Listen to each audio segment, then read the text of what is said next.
Early آپ کو یہ چیزیں اگر آ رہی ہیں، جوڑ کوئی بھی آپ کا درد بھی کر رہا ہے، سوزش بھی کر رہا ہے، تو آپ نے اس کو نظر انداز نہیں کرنا. ضروری نہیں ہے کہ اس کو گنٹھیا چل رہا ہو، اس کو گنٹھیا کی کوئی اور ارتھرائٹس کی کوئی اور شکل چل رہی ہے. میں مثال دیتا ہوں، اس کو ہو سکتا ہے یورک ایسڈ والا، اس کو چمبل کا ارتھرائٹس ہو. ایگزیکٹلی میں یہ یورک ایسڈ کے پیشنٹس کی طرف بھی آنے والی تھی جو اوور ویٹ ہو جاتے ہیں. یورک ایسڈ کا بہت پرابلم ہوتا ہے خواتین میں. سب سے پہلے یہ کیا آپ کو نہیں لگتا ہے کہ یہ جو ہمارے یہ جوائنٹس ہوتے ہیں پیروں کے، اس کو ٹکنا کہیں گے نا، ٹکنے کی ہڈی سے یہ اسٹارٹ ہوتا ہے. آپ کے پیر سوج جاتے ہیں جب آپ کو بہت زیادہ دیر تک کے لیے بیٹھنا پڑتا ہے، یا آپ ہائی ہیلز پہنتے ہیں، آپ بہت زیادہ ورک لوڈ ہے آپ پہ، تو آپ کے یہاں پہ سویلنگ ہو جاتی ہے.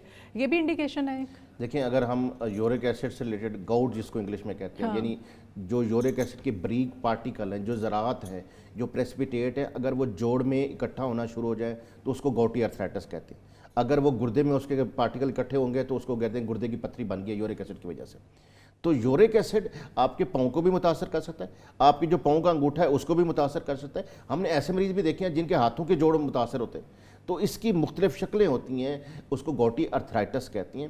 لیکن اس کا تعین کرنا بہت ضروری ہے کہ صرف ضروری تو نہیں ہے اس کو گاؤٹی، لیکن ہم نے گاؤٹی ارتھرائٹس جو ہے وہ عمر کے بڑے سے لوگوں میں زیادہ دیکھا ہے. لیکن وہ ارتھرائٹس گاؤٹی ارتھرائٹس یعنی یورک ایسڈ والا ارتھرائٹس جن کی میل انوالو ہے، جن کی فیملی میں چل رہا ہے، ان میں درمیانی عمر کے لوگ زیادہ متاثر ہوتے ہیں.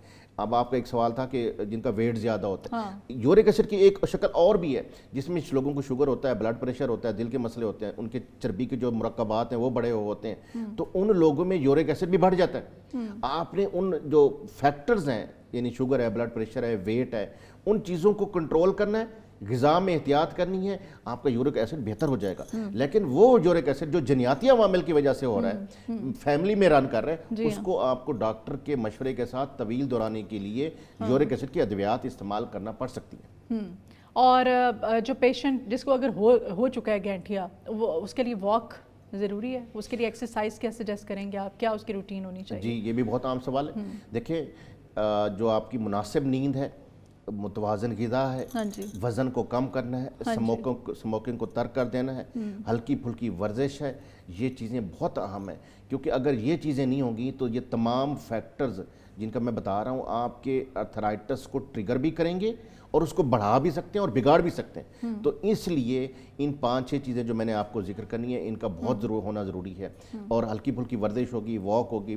اگر آپ کے جوڑ متاثر ہوئے ہیں تو آپ نے ان کی ورزش کرنی ہے، آپ کے گھٹنے متاثر ہونے ہیں تو ان کی آپ نے ورزش کرنی ہے. یہ آپ کی سپورٹیو مینجمنٹ ہے ان ادویات کے استعمال کے ساتھ ساتھ. ٹھیک ہے جی، بہت شکریہ ڈاکٹر صاحب آپ کے آنے کے لیے. آپ نے اتنا ٹائم نکالا ہے آج ہی ہمارے ساتھ.